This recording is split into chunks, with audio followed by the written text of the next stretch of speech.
Welcome to the top 10 best board games of all time. But you don't need to listen to Chris George because it's my top 10. Zach edition. Yeah. You know Zach, you know me. We did Zach's 20 to 11. There were some questionable picks. There were not questionable picks. The people in the comments were going crazy. Everyone has sold out their copies of Hotels. Everyone's gone out and got a copy of Hotels, and they're playing it. They've gone back to the 80s. That's an old game. They've grabbed it. But now we are here to see what the true top 10 best games of all time. Zach, why don't you talk a little bit before, like, without revealing anything? Yeah. But talk a little bit about, like, what you like in a game. You know? Right. Like, what makes you... Because you have a very unique rating scale, which honestly I'm really warming up to. Yeah. Zach's rating scale is a 1, a 5, or a 10. There are no other numbers. There are no other numbers. There's a couple reasons for this. One, it really annoys me when you look at reviews for a thing and everything is between 7 and 7.9. Right. Right? And like the best game or movie review ever could be like a 9. Yeah. And like it's considered a failure if it's a 6. And I'm like, what do all the other numbers on your scale? Like, why are you adding points when you could just use the whole numbers?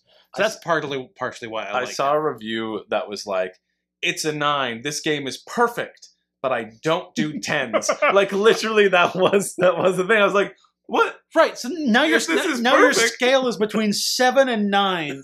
And like, why?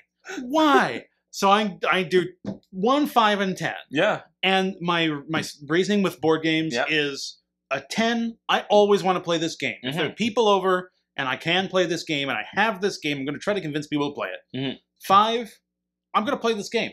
You say you want to play this game, we'll play it. Yeah. If you want to ask me what... 5's fun. 5's fun. Yeah. Right? Never say no to a 5. Yeah. 1, don't play it. Don't. I just love how hard a turn it is. It's got a hard turn. Because you can play a game that is just okay and have a fun time. Yeah. That's a 5. You can play a game and be like, genuinely have a great time with people. It's a 5. Yeah. Blow your mind, it's a 10. Yeah. Like, really absolutely want to play this game, want to find people to play this game with, want to build groups for it, it's a 10. And if it's less than a 5 or a 10, you stop wasting your time. It's a 1. Yeah, get it off your shelf. Get it off your shelf. Get it out of your life. Yeah. Your friend owns that game and keeps coming over with it. You get a new friend. Wait a minute. Wait a second here. You can stop bringing over Deuce. Deus? What? That's a good game. It's on my shelf. It's a 1. It's a 5. Come on, it's a 5. It's a 1. It's a 1. Yeah, you there, and it's always like it's heartbreaking to me when I say, okay, what'd you rate it? You're like 1. Never played it again. I'm like, all right, okay.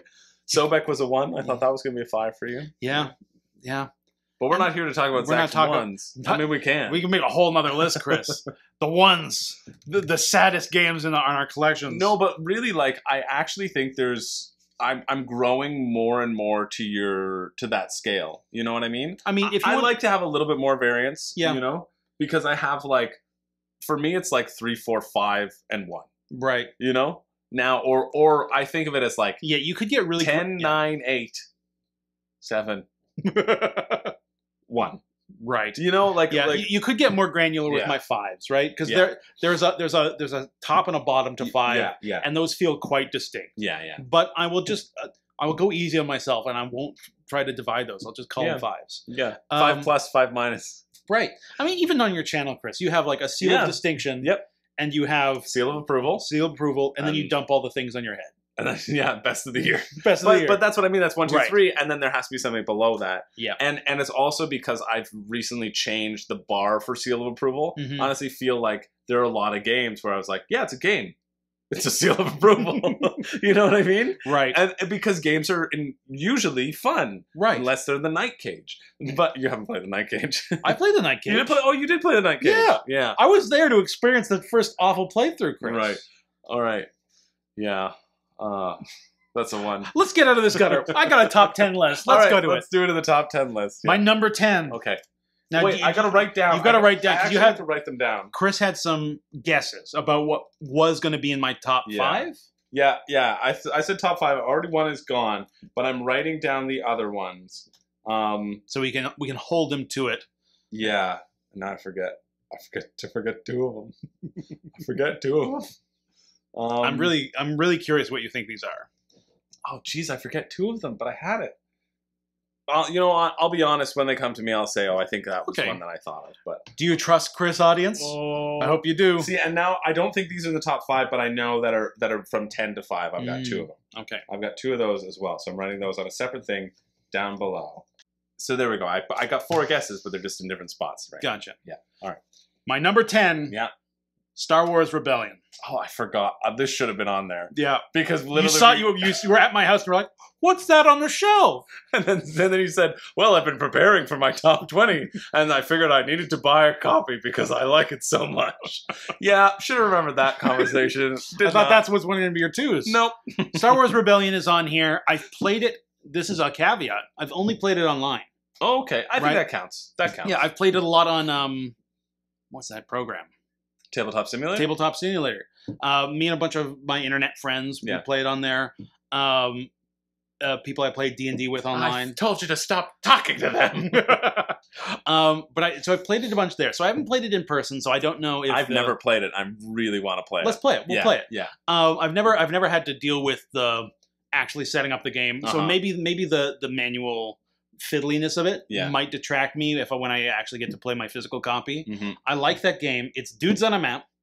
Do you know the basic premise of the game? Yeah. It's one is the Rebellion, one's the Imperials. One's the Rebellion, one's the Imperials. It's a cat and mouse game. You have 2 boards that all have planets on them. The Rebellion player picks a planet. That's where their secret rebel base is. The Empire player is going to get tons of ships and armies and be able to move around the map. And when they arrive on the planet that has the rebel base is revealed. And just automatically. Just automatically. If Star Destroyers land troops on the rebel base, they find the rebel base. And then the rebel base, the whole game, you can build units on the rebel base. So you have this little square that's just filling up with units. And you're like, they haven't found the rebel base yet. They haven't found the rebel base yet. And if you get the game to go long enough, the rebels win because the people of the galaxy rebel. Right. Right. But if the Empire destroys the rebel base, all hope for the galaxy is lost. Right. And so it really is one player looking at the map being like, are you here? Move. Oh, you're not there. Are you here? Move. The other part of the game is you place, so there's a character placement phase. So you place characters from Star Wars all over the board. And if I place a character here, that might mean I want to do like a mission here. But it also might mean I'm going to move an army into that spot. Right? So the first phase, you're placing guys on the board, and you're like looking at where people have placed them. Like, you're sort of moving around this area. Is the rebel base over there? I bet you're bluffing. You're moving all your units around over there because the rebel base is over here. Yeah. Honestly, I'm just glad you gave that example because now when we play, because I would have been bluffing. I would have been bluffing, and you would have called me out on it. So now I know not to do that. I think it's super fun. I think it's super thematic. There's very few games where like Jabba the Hutt can lead the entire Starfleet to destroy a little planet where only Chewbacca is defending. Right? It's great. It's great. I like the game a lot. There's a lot of dice rolling. It's sort of risky when it comes to the combat. Okay. Like big wads of troops. You're rolling lots of dice. Yeah. So there's nothing super special there, but I think it's really fun. I think the most fun part of it is searching the map. Yeah. And the whole time being like, he can't find me. And the other fun part of it is like, you're there, aren't you? You're there, aren't you? And it feels really good on both sides. Yeah, well, I was just going to say, which side do you like to play more? I love the Rebel side. Yeah. I love the Rebel side because you feel like you're so clever, and really it's just the mechanics of the game. Right. Like, there's 40 different planets, so like you can pick one of them, and odds are they're not going to find you for a couple of turns. So like, but you can pick one, and like I've outsmarted you. Meanwhile, the Empire player is like, I'll put 40 ships here and 10 ships here, and you're like, put a guy on my rebel base. Whoa! I hope you don't find me. Oh, that's funny. I like that game a lot. It's a big absurd. It's an absurd game. It's just big. There's 2 boards in order to fit the entire map on it. Yeah. There's just bags full of miniatures. Yeah. There's cards. When I saw it on your shelf, I got really excited because it won the best long epic death match. Oh, cool! It was the winner of like all the long epic games in that tournament, like that we vote on over on the Patreon Discord. So that made me take note of it. It's also number 8 on Board Game Geek. Oh, wow. I think it's great. I think it combines like bluffing with dudes on a map, right? With dice rolling, with like I love Star Wars as well. So like it hits everything. Here's a bunch of things that I absolutely love. They're all together, and so that's my number 10. Cool, good number 10. We're starting high, yeah, and we're going higher. That's a good one. It's a really good one. Chris, you've touched this game tonight. I knew it was on here. I wrote it on my sheet. Yeah? Well, what are you thinking? Abomination. It's Abomination. Number 9, Abomination. I love this game. Because the first time we played it, you were like, this is in my top 10. Yeah. Yeah. I love Abomination. If you don't know what Abomination is... It's right there if you want to grab it. Yeah, don't take everything off. Abomination. Yeah. This is a worker placement game. But unlike all other worker placement Euro-y kind of games, you're not building a cathedral. You're building a man. And you're not just doing it for points. You're doing it so Frankenstein doesn't kill you. I love this game. Yeah. How do you describe this game, Chris? Yeah, that's exactly it. It's pretty standard worker placement. Yeah. There's also like kind of a complaint about it that's going around that says like, oh, the full game is too long. And so like I was really gearing up for a long game. We're like, okay, we're gonna do the full game. Like we started with that. I've never played the Igor variant. Yeah, you got this in like a bundle, right? I did, yeah. I got this in a bundle of like 20 games. Chris brought it over to my house and was like, I got all these games in a bundle. I'm running this new YouTube channel. I don't have time to read rule books. Because I'm reading all the ones Learn on these Monday. games, and when I come over next, we'll play a bunch of them. Yeah. And I learned this game, and I was like, this is the only rule book I want to read because I want to play this game. Yeah. It's really cool. The theme in it is great. I think the board is maybe too big. Like the space in between the spots, it doesn't need to be It takes up so much space on the board. And your player board is too big. Your player board is too big. Yeah. But like, I will forgive all of these things because the game is good. You're moving around, I think, Paris. Yeah. Collecting bodies from the morgue, from the hospital, from graves, killing people to get fresh bits. Yep. You're getting organs, bones, I think skin, and blood. Yep. And then you're combining those together to make bits. And then you're covering those bits with skin. Yeah. And then once you have bits, you can electrify them in order to bring them to life. Yeah. And it's the first person to build a body wins. Monster. Or if the hunter gets to the very end, then it's the person who has the most like humanity, I think. Yeah. So throughout the game, the idea is Frankenstein is blackmailing a bunch of scientists to make himself a wife. Yeah. And in the game, the actual Frankenstein's monster. Yeah. Frankenstein's monster is blackmailing you to make him a partner. And at the same time, the captain from the end of the book Frankenstein is hunting Frankenstein's monster. Yeah. If the captain doesn't catch Frankenstein's monster, the monster is going to show up and kill you if you haven't made him a partner. But if the captain does catch Frankenstein's monster, then it's the person who still has the most humanity left at the end of the game who stands to win. I think it's so fun because you're like putting bits of the monster together and you're like, do I murder a man to do this? I still want my humanity. Yeah. Oh, but Frankenstein just came to my door and threatened me if I don't do it this turn. Yeah. And if I murder a man now, then I can get a bunch of fresh body parts that won't decay instead of digging them up from the graveyard. And then you only have a turn to use them. And I did just buy myself a block of ice, so if I was going to murder someone and get some body parts, I'd do it this turn. Because you can easily put them on ice and they won't even decay. They'll decay even slower. I think I got to do it. Yeah. It's fun. Yeah.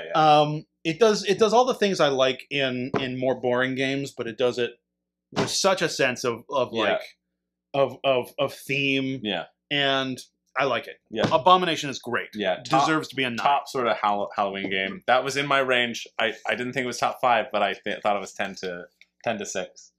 I just remembered one of the ones, so I'm putting it in your top 5. I know 3 of your top 5. Number 8. Another game I've only played one time. And if I play it again, it could either knock it right off this list or cement it to maybe get an even higher spot.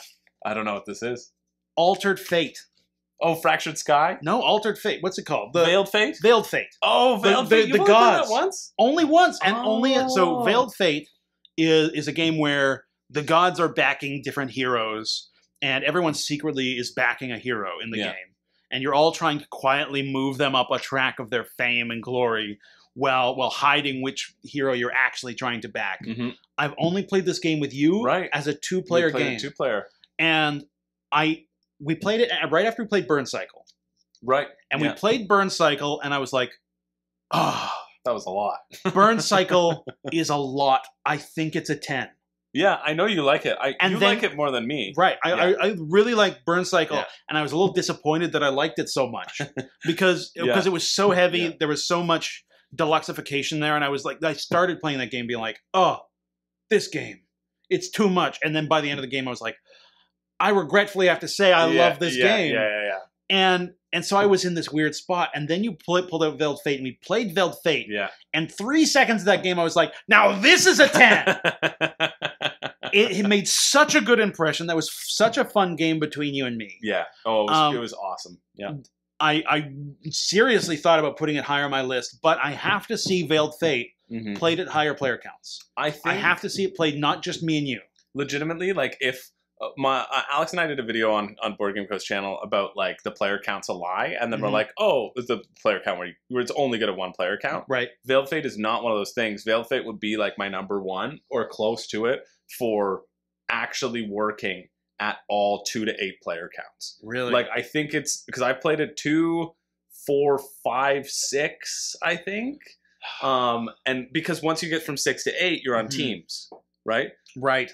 So it's 2 people. We would have the same. And you don't know who's on your team. That's so good. But you're moving things up. Yeah. Oh. So it works really well. I think it might still be my favorite at 2. Really, but I enjoyed it so much at 2. And like I was looking at that game, and I was like, so many of these mechanics are not for 2. Yeah. Right. So many of these things they don't make sense at 2 players. Yeah. How am I having this much fun at 2 players on this game that's obviously meant for like 6? Yeah. And because I had that much fun. So surprising that it works at 2. I have to believe right now that it works, that I would enjoy it at any player count. I just haven't played it out. I think you would. Right. I know you would. I know what you like in games. I know you like to be tricky. Like I feel like that's an underlying theme of your tops. Like, well, that's I think why we enjoy playing games together too, because we like that sort of bluffy. We both like that bluffy style aspect of it. Yeah, and I also like interacting with the other people around the table. Yeah, and I think all these games that I've listed so far are interacting with the other people at the table. Arguably not Abomination, but. I mean, you can deny spots for it, people. I don't know. There's way. We've passed Abomination, though. We've entered greener pastures. If you've never played Veiled Fate, you have a little hero. You're secretly trying to push them up a track. There's a big track around the outside of the board. And you take actions on different locations that move heroes around, that give them the chance to move up in glory or down in glory. And every action you take is a bluff. And every action you take is a misdirection, and every action you take is actually what you really want to happen.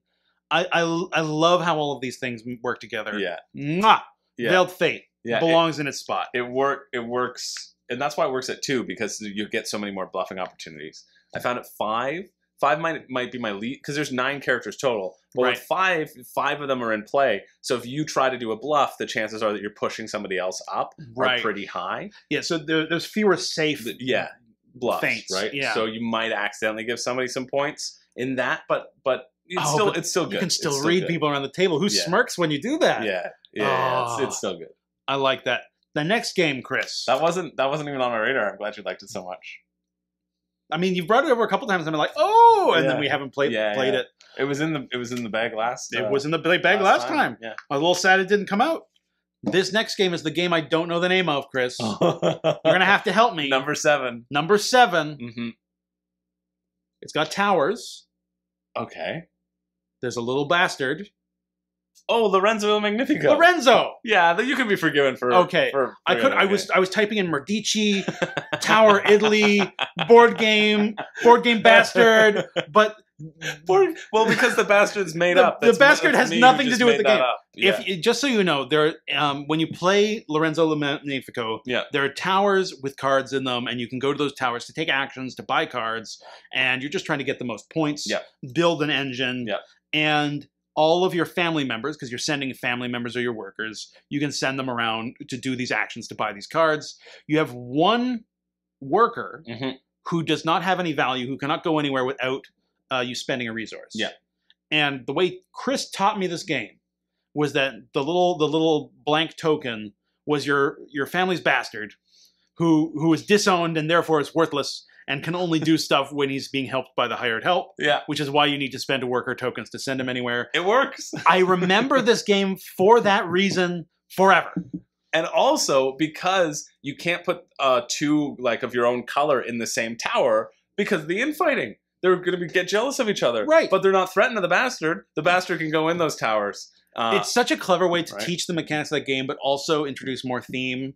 Like you do that a lot with a lot of games. You'll look for the contextual ways to describe the mechanics. It helps remember. It helps remember, but it also like makes me think very favorably about it. But that game is like that game's a fun game. Yeah. You're buying things. You're building a little engine with cards. That's always fun. You're buying points. That's always fun. Yeah. The only knock I have to put against it is a vaguely medieval theme where you're building a cathedral, and there are so many Euros that do that. It's all the same theme. Yeah. But this one, I think, in particularly, it stands out in my memory as one that does that. But really I have remembered. Yeah, it does that really well. It's also like a really cutthroat game. Like, you have to go everywhere first. Like, you really have to go everywhere first. You never have the beginning of your turn. You're like, obviously, this is the space I have to go to. Because obviously, you need to go to every space on the board, and you can't go to every space on the board. Because you're going to get blocked. And obviously, your opponent wants every space on the board, and you can't block them everywhere. Yeah. It's the tension is really, really good. Right, and even, it's also one of those games, like, really at the end, it's point salad, right? But throughout the game, and like the best point salad games, you can't calculate it mid-game. Yeah. Right? The best games like... I think so. I think that's a great statement. The best point salad games, you don't know what salad, who's eating the most salad until the end. Right? Right, you go and check how many bowls of salad everyone's eating, and you're like, wow, I didn't know there was that many bowls. How much Parmesan did you eat? Yeah, who brought all this salad? Oh, that's funny. That's good. But I really like that. Every turn, every game I played of that, the last turn has been a surprise. Yeah. And that is just a delightful thing when you're playing like a really like dense Euro-y kind of game, worker placement. You want to be surprised by the end. Yeah. Because you've been working so hard to try to get to the end for the entire game. Yeah. Yeah. Cool. Nice. Yeah, good number 7. Number 6. Number 6. I have one chance. I've got one game that I think's on here, but maybe it's in your top 5. I don't know. Nemesis. Nemesis is number 6. Everything above Nemesis on my list, I think, is better than Nemesis. I love Nemesis. Wow. Nemesis, I think, is a great game. Wow. I think it's like awesome as a story game. Every time I play it, I know why it's 6. Right? It's for similar reasons. I just thought. I thought it would be. I so wanted to put it up higher. Yeah. Because I champion Nemesis all the time. Yeah. And I mean, 6 is still good. Like 6 is still great. These are incredible games. I was thinking maybe it was 3. Right. I like part of me wanted to put it up there to be like, I'll put my money where my mouth is and put it way up high. 6 is as high as I could justify. I love Nemesis. Or put your mouth where your money is. Put my mouth where my money is. It's very expensive. But yeah, Nemesis, I love Nemesis. Every time I've played it, almost every time we played it, we've had like an awesome story come out of it. Yeah. They're the beautiful, beautiful game. Lots of awesome miniatures. I think that when I backed the first Nemesis in Kickstarter, that was like that was a savant move. That was because it was my birthday, and I was just on Kickstarter. I was like, I wonder if anything's interesting, and I was like, this looks interesting. And I like sci-fi. I like science fiction. I like aliens. And wonderful value game. Yeah. Yeah, I love that game. What else do I say? But we've talked about Nemesis. We've talked about Nemesis a ton. We have a whole hour-long discussion about the difference between Nemesis and Nemesis Lockdown. So go check that out. We both really enjoyed Nemesis. Yeah. You were surprised that Nemesis made my top 20. I was surprised. Yeah. I didn't think it was going to be in your list, and partially because the reason I put it down there, it can miss. It can miss. It can miss. Yeah. That's why I was shocked at that initial statement. But like knowing you and your logical plotting things out. I get it. Yeah. It can miss. Yeah. And as much as I love that game, every time I'm about to pitch pulling it out on the table, part of me says, is this a group where it's more or less likely to miss? Yeah. And because that answer is not always yes, pull it out. I always want, it's a 10 for me. I always want to pull it out. Yeah. But it's not always the right time. Yeah. It's not always the right place. They're not always the right people. Yeah. But I think it's a solid game in its heart. Yeah. Yeah. Nice. Good. Yeah. Good. Great reasoning. You know what, Chris? I had this in your top 5, obviously. And I had one that isn't in your top 5. I've just thought of when you can release these videos. When? I don't know when. They're doing another Nemesis Kickstarter. Right? Yeah, they are. Yeah, whenever they do that. That's when these can come out? Sure. Yeah. All right. Yeah, cool. This is me honoring Nemesis even though it's down at 6. I'll look it up and we'll see how far away. Yeah, if it's like tomorrow, we can't do that. Well, no, but if it's like 6 months from now, do you want to hold on to it in the vault? Yeah, do it. All right. You heard it here first. Oh man, I got to plan next week's content. if you got to put it out, Chris. No, I'm kidding. Okay. Oh God. Number 5. On my list. Okay, so I know 3 that are left. Okay, do you want to name them right now? No. No? No, I don't want to spoil it. Number 5. I guarantee no 3. A game that I really like. It was grappling with another game for a while. It is Everdell. The last time you brought over Everdell, I was like, oh, it's just one of these little card placing games. Halfway through it, I was like, this is a card placing game. And by the end of it, I was like, he's wrecked me. I think the thing that's really turned me around on Everdell, because I liked it the first time. I'm so excited this made your top 10. It's got to be there. Wow. Yeah, so the first time I really enjoyed that game, the introducing of the little rats, what are the little... Oh, because I have the collector's edition, so you have like rat work or rug work, the whatever. There are 3 like promo e-cards in there that do some mean things. Like they can swap your hands or whatever. I think Everdell is a wonderful, solid game. The introduction of those couple little ways to just mess with other players. Yeah. And in the end, I was the one who was messed with the most. Well, I had to because you were going to get me. It was great. It pushed me from just really enjoying that game to like really loving that game. Yeah. As soon as we finished playing that game that night, I went and was like, there are expansions to this game, right? And I looked online and was like, no, I can't get any of these things. But man, I was like, seriously, I was about to bite the bullet off the power of that one play. Wow. I mean, like, I'm this close to getting the complete collection for like the whole big box, the thing that's bigger than Gloomhaven, because Renee loves it. She keeps telling me, get all the expansions, please. Do it. I'll play with you, Chris. I know you will. This might be the push that I need to just pull the trigger and get everything. But I like to get expansions one at a time. And Renee was like, I don't care. We'll just play them one at a time. Well, then we know we're going to get all of them. I'm like, I mean, you make a really good point. And honestly, for the price, I think for the price of the collection, last I checked, it was something like $200. It was like $200 US though. But if you get them all individually, oh, it's more than that. It's more than that. Yeah. So I think it still might be a good deal. I'm not sure. You should do it, Chris. I gotta look into it. You should do it. If you, man. I just gotta contact them. I gotta use my my YouTube. I've got a YouTube channel. I need to, for one reason, the complete collection of Everdell, baby. If the Everdell people are out there and they're like, oh yeah, we should send that to Chris, don't do it. Make him purchase your game. That's true. You're denying yourself a sale because it's probably gonna happen. Wow, I can't believe this is in your top. I didn't know you loved it that much. I really, really enjoyed it. Cool. Yeah. I mean, I think it's great. It's my number 3. Yeah. It's really good. Yeah. It's charming too. And like the fact that I can interact with players around the table just a little bit more. Yeah. It pushed it from just like really solid to like this is I'm eating well. Cool. Yeah. Cool. Okay. On to number 4. So I still have 3 left on my list that I feel very confident about.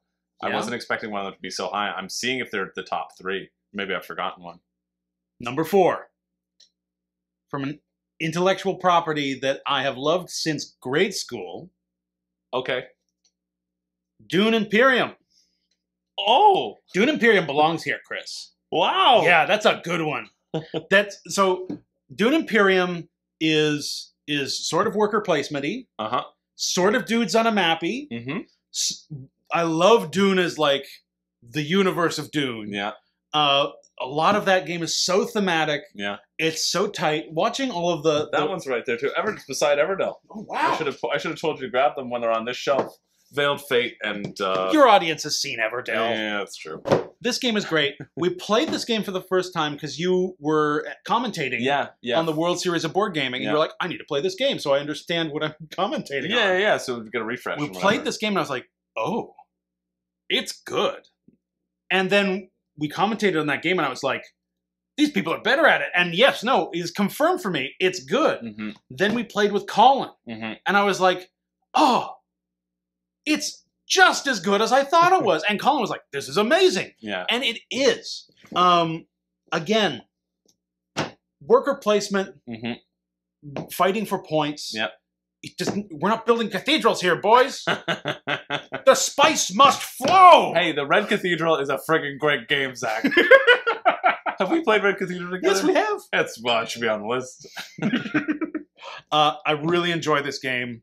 The fact that you're fighting over such different, like you're building a deck, you're building a hand of cards, you're building an engine, you're trying to manage workers and get more workers, you're trying to build up an army to fight over the resources on Dune, you're trying to move up tracks to increase your relationship with different factions, and all of these mechanics interact with other people around the board.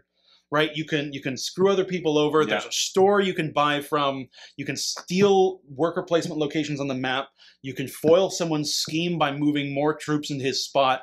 You can like in the vein of Dune. Yeah, you can do surprising twists. You can have secretly reveal alliances and move up alliance tracks to claim points people did not know you had. You can Dune a lot. You can Dune a lot.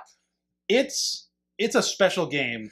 I like this. It's also like a beautiful, like it's great production quality. When you mentioned that there was like a Dune board game that wasn't Dune the board game, and I was like, oh, someone's stealing stolen glory. Yeah. But then we played this, and I'm like, no, it deserves it.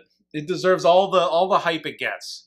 And it's like, it's a svelte box, a small box. It's good price too. Like it's in that $60 range, right? Yeah. 50 to 60. It's got clean iconography as well. Like it's a very readable, easy to teach game.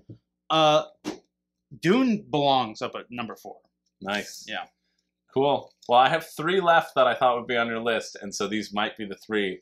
Do you want to call them now? Because I only have 3 left to say. I don't want to call them, but I've written them down, and you can trust me. All right. I mean, I can write them down and show them to the people at the end. But. Number 3. Yeah. The ultimate expression of my love for dudes on a map. The absolute epitome of science fiction. Get this out of the way. No, this is not the game, Chris. Oh. It's Galactic Era. Oh, okay, yeah, okay. I thought it was. I thought I put Galactic Era in your 10 to 6. I didn't know it would be this high, but I know you. It's up here, yeah. I know it's Galactic Era is great. I might as well grab that too. I can't believe also in our little blindfold board game video that we did These together, all came up, and I was like I gave you Dune Imperium, and I gave you Galactic Era. And when it happened, I was like, oh.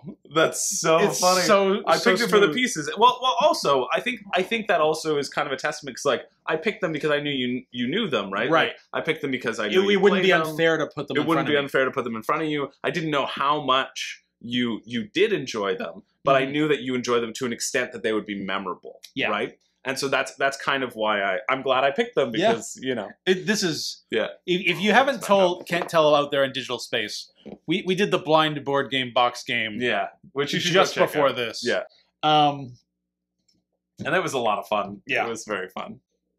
What to say about Galactic Era? We played. What was it was Twilight Imperium. Twilight Imperium. Chris got Twilight Imperium, and he said, "Zach, get your roommate ready. Clear your weekend. I hear this game's a monster. I must experience it." Yeah. Brought it over. Yeah. And broke our hearts. Yeah. And then we were like, the world loves this game. We must have done something wrong maybe it was just the weight of the game. We tried to learn it and play it in the same day. That was a mistake. What are you doing tomorrow? Yeah. And we played it again and hated it just as much. More. I think more. I think I was like, because I still held hope. Yeah. I still had hope after the first play. Yeah. And the hope was gone after I think second. that's why, yeah. And I love dudes on a map kind of games. That was not, it did not do the things I wish that game did. Right? The things that it says on the box it does. It does, but not in a way that brings me joy. Yeah. This game, Galactic Era, does exactly that. Yeah. It's a big tactical mess on a board. Yeah. Takes up a lot of space, takes a lot of time, but it feels like it pays back the amount of time and effort you put into it with like good experiences, right? Like when we played that one time and the robots that were killing everyone all game suddenly became hyper religious and we couldn't kill them because they all went to heaven. Yeah. And when the robots go to heaven, you can't kill them to remove points. Yeah. It was, how often is that going to happen? Yeah. It's so good. And like, yeah, I this game is so solid. Mm-hmm. It's the kind of game that you're only going to have a group for once in a blue moon. Yeah. And you're only going to have time for once in a blue moon. It wasn't too bad when we knew it. Like the first one was a little long, but knowing it only takes like 3 to 4 hours. No, absolutely. Yeah. Right. I mean, I say only 3 to 4 hours. I recognize that's a long time. It's a long time. But as far as these sort of like 4X games go, it's not that much. It's not that extreme. Yeah. There are, I think the more we've played it, I'm more seeing the seams. Yeah. But I don't care. Yeah. I don't care. I think it's still delivering in the way that I want it to deliver. And seams be damned. Mm-hmm. Galactic Era is real solid, really fun. Yeah. I gave it the coveted best of the year golden buzzer in my review. It deserves it. Like it's the only thing that I've reviewed this year that's gotten that this year in 2023, at least up until this point of filming. It's something that I try to do to like really shine a light on games that I think are really special. And I think this is one of those games. I'm glad that you agree and that it's shot up the ranks for you. I know. I think it's pretty hard to find. Yeah, so because it was a Kickstarter, and then Channing Jones, the designer, I think has a bunch of extra copies put into some retail locations. It's expensive because it is that smaller print run, but it's also expensive because like even though this box isn't like that much thicker than the thing of Dune, it is filled to the brim with stuff. Yeah, like plastic cards, variability. There's so much game packed into here that like. It feels like it earns that value, even though it is on that higher price. And what I was going to say, it can be really hard to find, I think. Yeah. But you only need 1 out of 6 people to get it. True. And then you have this game. Yeah. If we hype it up enough, maybe he gets another print run. Maybe. Because, man, it's good. I'm glad you like it so much. I had this between your 10 to 6, but I that was the other one that I knew. Yeah. All right. Only 2 left, Chris. I know what these 2 are. It's just the order. Okay. I think I know the order. Number 2, a game we've had some experience with tonight. Wow. It's Aeon's End. I didn't think this was your number 2. I thought this was your number 1. Really? Yeah. Mm-hmm. I thought this was your number 1. If I had to call it between the 2, really, I would have said this was your number 1. Aeon's End, not necessarily this version of Aeon's End. Yeah, we just did. We've been filming all day. You know, before getting some footage in before I leave, getting some hangout time before I leave to the East Coast. Aeon's End, I love Aeon's End. Yeah. Aeon's End and Attack on Titan were both going to be up here. But that's why I knew that this is what you were talking about in the last video. Yeah. Where you said Attack on Titan had to go down because Aeon's End does a similar thing. And so Attack on Titan, I feel like I've worn out the puzzle of it. Yeah. And I'm sad about that. Right. Aeon's End is a puzzle that's perennial. Well, because you have every bit of content. I have so much content for it. That game will never become dull. Yeah. Right? I will not live long enough to experience enough permutations of that game to then become tired of it. Yeah. It is the only game I have ever sat down and enjoyed playing solo. Mm. And that's got to be something, because I do not like playing board games solo. It feels like a waste of time. I'd rather play a video game. Yeah. I'd rather play Marvel Snap. Yeah. Right. Yeah. But I will go through the. Are you playing Marvel Snap? I was playing Marvel Snap when Marvel Snap was the hotness. Oh, okay. But, I couldn't get into it because you know how addicted I am to Hearthstone. Yeah. Not am. I stopped it for 4 months straight, and then it's now on my computer. So. But I have too much work, thankfully, to be addicted. That's the difference between 2023 Chris and 2020 Chris. I love co-op games. So Aeon's End, check for co-op. And as far as co-ops go, it's I think it makes a lot of really fun conversation around the table, because everyone's always talking about what they can and can't do, what they think or don't think is coming up in their next hand. They're always talking about, okay, how do we solve one of 12 issues? And while I'm talking about that, you're looking at the next issue, and Brand's looking at a different issue. Yeah. We all have different kinds of ways to, like, we have a dozen ways to solve every problem in our hands. And it's about talking those problems out and figuring out what the best solution is. And I love coming to that agreement. I love having that, like, council meeting. Yeah. Right? And you do that every single round in Aeon's End. There's so many cool powers. It's so hard. I love a hard game, especially if it's a co-op. It's got to be hard. Yeah. Or else why are you working together? Yeah, I agree.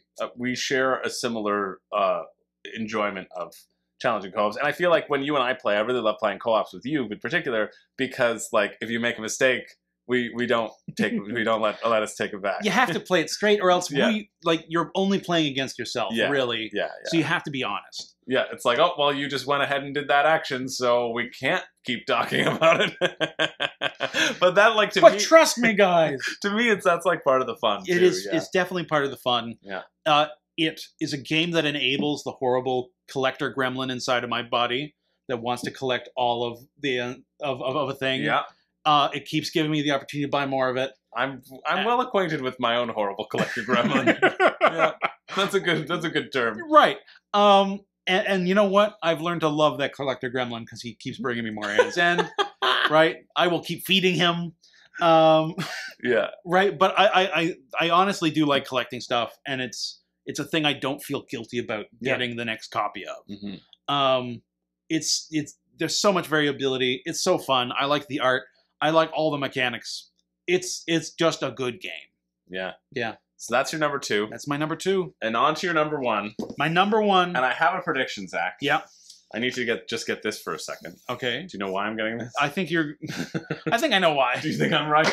I think you're probably right. Can you hold that box for me for a second, Zach? Okay. Let me just do... Wait, this is Dune Imperium. This isn't my number 1. Let's just do this. What is the title of this game? Let me read it. Dune with no subtitle. You're right. Dune is my number 1. I love Dune, the board game. Yeah. I have read all the Dune books since before I was probably old enough to technically read the Dune books, because there's some adult book stuff in those books. And little grade school Zachary was reading wide-eyed in class, hoping no one read the page that I was reading. But I love Dune. I've been hooked on Dune forever. And Dune, the board game, the classic board game, is not only set in my favorite universe. Not only is it every part of it dripping with theme.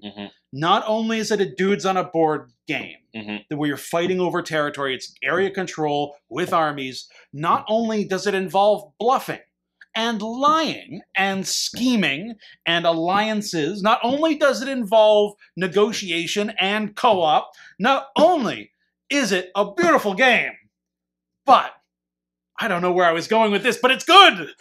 It's so good. It is good. And I also, something else I really like about it, when we played Dune, I bought the game, and I read the rules, and I was like, And then I read some information on the internet about it, and there was all this division about, because the rule book for the version of Dune I got anyway, had the rules for Dune, which seemed really boring, and it was not the version of Dune I've been reading about on forums for since I got interested in Dune. Yeah. And then it had advanced rules, which were also not quite the rules for Dune that I've been reading about in forums. And then I went online and I looked at the rules for classic Dune, and I was like, okay, these are the rules I've been reading about for years. And there was all kinds of people saying, hey, the original rules of Dune, or the rules in the new rule book for the new printing of Dune, they're trying to take a middle ground between what was and something simpler. And they're sort of on neither side of the fence. So the version of Dune we've played is like the rules as they were. Yeah. As I understood them when I went out to get the game. So maybe that's a caveat. If you've played Dune and you've played... This is a caveat to my top 10 list. Because like I've never read through the Dune rulebook because I don't own it, right? Because you own it. Mm-hmm. And you don't need 2 copies like Galactic Era.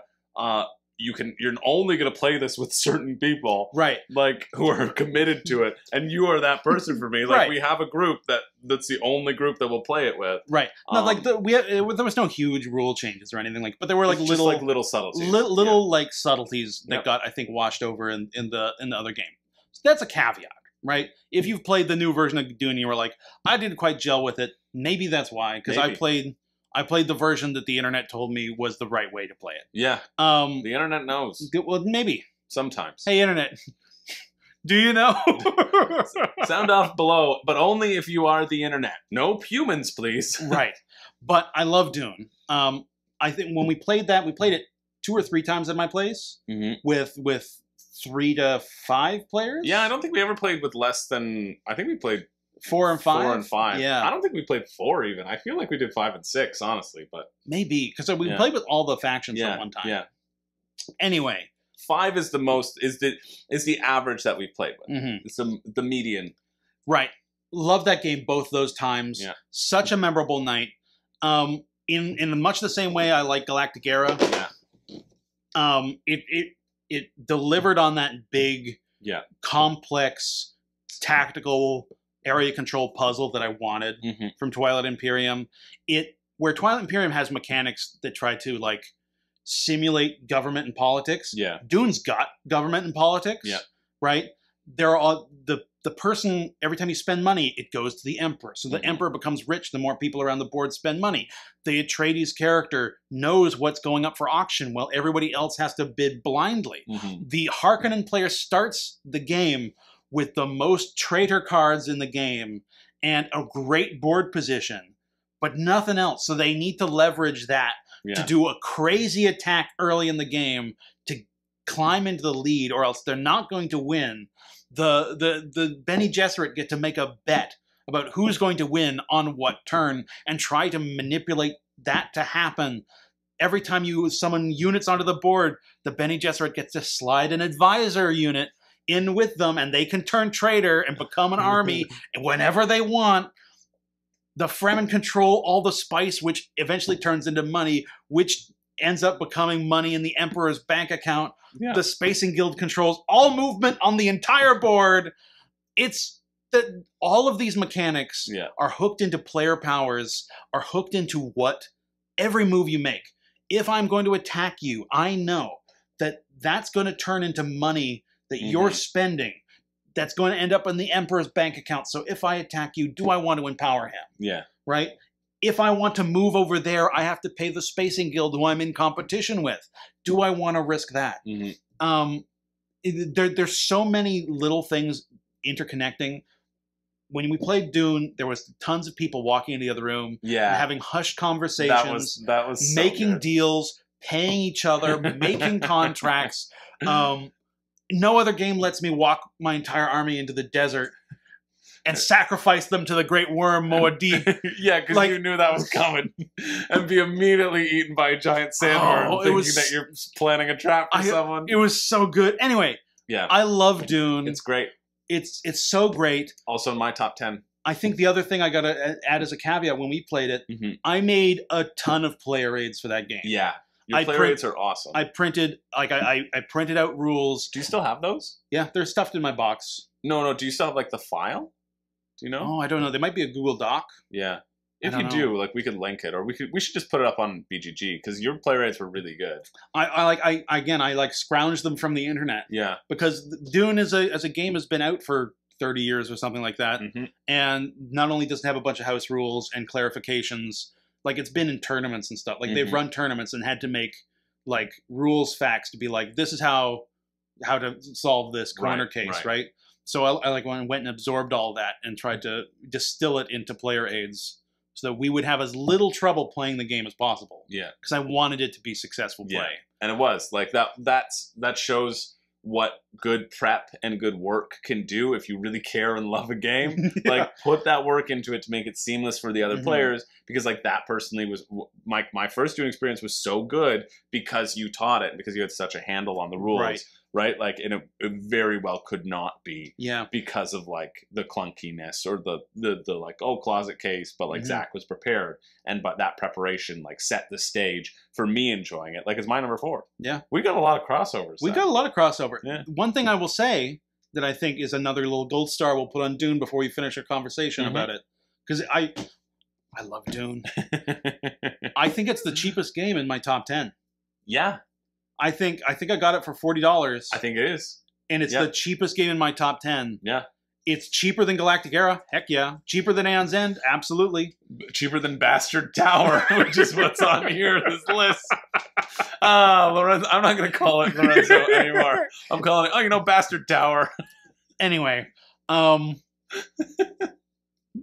That's my top 10 list. That's good stuff. That's a great top 10 list. Zach's a great top 20 list. Now, I'm interested, before we go, talking to you about some potential exceptions of games that I know that you like that didn't make it on this list. And I'm wondering if you contemplated, there's 2, and they're kind of in the same vein. If you contemplated X-Wing, and if you contemplated Warhammer, putting these on, these on there. So first, never played X-Wing. No, the X-Wing miniatures game. We played it together. I played the Armada game. Oh, it's the same thing. It's very different. Get out of here. One's old fighter ships, one's big capital ships. Piece of garbage. They're different games. They're the same. Look at this poser. Thing. Oh, I'm so mad. We're ending this now. I like Star Wars Armada. I think it's a solid game. I didn't expect Star Wars Armada to be on here, honestly. No. Yeah. I think it's a solid game. But I know you were really into it for a time. I got into it sort of, I feel like it was some point during COVID or just before COVID. Yeah, I think it was just before. Yeah. And I mostly really enjoyed it because I like Star Wars and I liked the Star Wars ships. And I was like, here's an excuse to collect some Star Wars ships. Yeah. And then there were some people unloading their collections at the beginning of COVID for like money reasons. And I was able to snap those up for a good deal. Yeah. And so that's mostly why I got into it. I enjoy that game just fine. But you like the collection aspect. I like the collection aspect. And I think if I had more friends that wanted to play it, I would enjoy that game a lot more. Because right now, my outlet to play that is to find someone at a local game store and play with a stranger. Yeah. And as much as I enjoy that game, I don't enjoy strangers as much. Well, also, you're going to get wrecked, too, right? Oh, yeah, because they have all the custom armies. They've spent so much money on it. Yeah. And you've just, like, pieced together things. I've pieced together things. And I think it's Armada in particular, I think, is an older game. And the people that are holding on and looking for games are the people who are, like... Really good. And are the diehard, like, tournament players. And I cannot compete. And so it's a little bit of a sad feeling when I get to play that. Right. Yeah. Because we played it once. Yeah, and I know that like that war games are not your jam. It's not my jam. Yeah. Right. I still thought it was fun. Like, I like a lot of the ideas in it, but I also would have just like already have a packaged, streamlined thing, right? That's why like Star Wars Rebellion feels so exciting to me. Yeah, because it's pre-packaged, pre-decided. The asymmetry is already like balanced. It's already built in, and I don't have to spend $500 tracking down the one ship that's gonna like make my system work. Yeah, absolutely. If I met someone who was like, "Hey, Zach," Colin was like, "Hey, want to play Star Wars Armada?" I'd be like, "Absolutely." Yeah, for sure. I think it's the same thing with like people who have like a big Magic the Gathering collection or what have you, right? Like you might enjoy the game a lot. You need someone to play Magic with, right? Yeah. And even if your collection's big enough to support 2 players, you need someone who's willing to like build a deck, and spend the time to learn the game, and then play with you regularly enough to make that worth the time investment. Yeah. Right. So that's my thoughts on Armada. Yeah. And then the Warhammer is not going to be on my list because I don't think Warhammer is a particularly strong game. I love the miniatures on Warhammer. I like building it. I think it's super fun. Yeah. Like I've got a couple friends that play Warhammer. We get together and we just like we chat and hang out and play Warhammer. Yeah. And mostly catch up while we play this silly game. Yeah. And we geek out about the new models that come out. Right. But I don't think I would argue with anyone that it is deserving on being a top 10 board game list. Right? If we were making a wargaming list, it might be in the top 10 by virtue of it being like the entire board gaming sphere is Warhammer. Right? Yeah. Like if one company controlled all board games, that would be what the situation would be. But I do like Warhammer. I like reading Warhammer books. And hey, you like doing the rule book club, which Zach's been doing. If you like RPGs as well, Zach is my go-to RPG guy always. And so that's why I've made him, I've forced him at gunpoint to do these book club episodes, which we have a few out on the channel. There's a playlist, which I'll if I remember, I'll link below. But I mean, if this is as many months away as you're guessing, it might be true. There might be lots of rule book clubs. There might be a backlog. Yeah. One other one that I didn't know it's on my top 20. That I didn't know if there would be a crossover or not, and should replace Hotels, which Hotels has to be there. I think it's a beautiful game. Yeah. A beautifully cheesy game. Visually beautiful game. Power Grid, was that close? No, not even close. Not considered. Not even on a short list. Interesting. No. I think we've had fun playing Power Grid quite a few times. We played Power Grid a lot, and you own it too. Right? I own it not because I bought it, but because the board game cafe underneath my apartment was going out of business. Went out of business. Yeah, because I didn't know what board games were. But anyway, I think they really didn't. They were barely a board game cafe. Yeah. Yes. Power Grid is a solid 5 for me. Wow. It's an enjoyable game. And like I don't think I've ever been like, let's play Power Grid. But every time you're like, let's play Power Grid, yes. Yeah. I enjoy it just fine. Yeah. 5+? It's a 5.0. How dare you? I think it's a fine game. I think you said in your top list that it was a little bit math the game. Yeah, I call it math the board game. Yeah. I don't know if I would call it math the board game, but I'm also not super hot on math. So I feel like I always make the slightly suboptimal play in Power Grid. Fair. And I feel like I'm never not going to be the person that's making the slightly suboptimal play. That's fair. And so I'm a little less excited to play it all the time. Yeah, that makes sense. Cool. Yeah. Well, that was a really fun list, Zach. Thank you for sharing that with me. Thank you for sharing that with everybody. That's it. That's it. Now, get out of here. If my video of the top 10 list gets more likes than Chris's video, that's true. We know who the real trendsetter is. That's true. So help me shame the owner of this YouTube channel. Yeah, that's true. If you get more likes than mine, you legally own Room and Board. I love it. At any point in the history of Room and Board, if this gets more likes than my current one, I'm gonna go take a snapshot so that people can unlike it who've liked it before. If it gets more likes, you're the true Room and Board, and I'm just nothing but the ampersand in the middle. Oh, make me a Room and Board tycoon. Or a hotel tycoon. Oh, give me this gift. Yes. I give you that gift as an option. Anyway, thanks everybody for tuning in. I had a lot of fun. Thanks for sharing, Zach. Thanks for having me over. Well, let's maybe play a game, although it's pretty late, but maybe we'll clean up and play a game now that we've stopped filming. Thanks everyone for watching. Again, my name's Chris George. I'm Zachary Groombridge. And I'm supposed to say something here, but I don't have a catchphrase. So hey, I own Room and Board now. So no, that's not. I own it now. So it's you don't have a catchphrase TM. No.